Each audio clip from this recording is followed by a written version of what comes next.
alors qu'il se trouvait à son domicile situé à Bougival dans le département des Yvelines samedi 20 juillet 2024, Stéphane Plaza a été victime d'un cambriolage. Les voleurs lui ont dérobé plusieurs paires de chaussures de luxe. Samedi 20 juillet 2024, des cambrioleurs se sont introduits au sein du domicile d'une star du petit écran.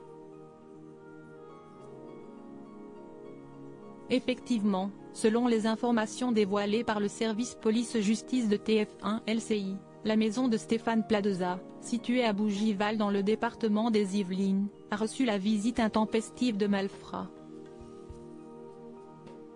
D'après la première chaîne, l'animateur de M6 se trouvait dans cette demeure au moment où le cambriolage s'est déroulé.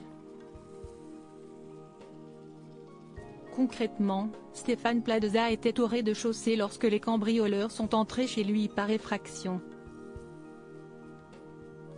Ces derniers ont d'ailleurs déclenché l'alarme de la résidence au moment d'y pénétrer.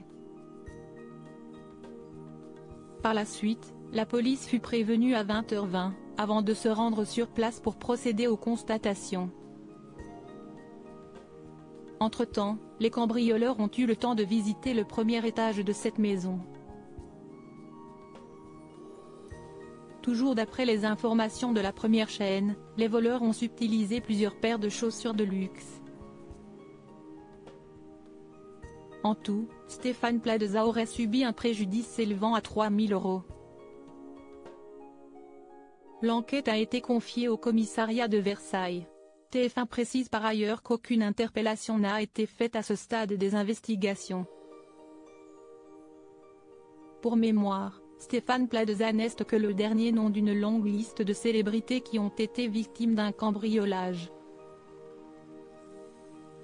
Effectivement, les résidences d'autres visages emblématiques du paysage audiovisuel français ont été prises pour cible par des voleurs au cours des derniers mois.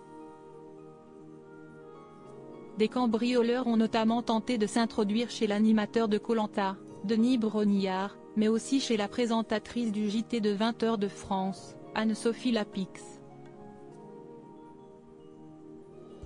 Bruno Guillon fut victime d'un cambriolage extrêmement violent à son domicile. De son côté, l'animateur Bruno Guillon, France 2, RTL et Fun Radio, s'est retrouvé nez à nez avec des cambrioleurs chez lui en pleine nuit. Je vois une lumière qui fonce vers moi avec quelqu'un qui hurle et qui me pose un revolver sur le front, avait indiqué le présentateur. Suite à cette intrusion, les voleurs avaient amassé un butin avoisinant les 150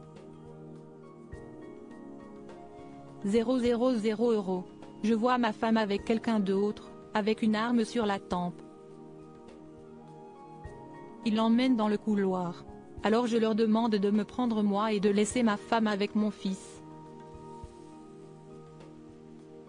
Mais ils partent et nous renferment dans la chambre avec mon fils, avait aussi souligné Bruno Guillon, très ému durant son témoignage.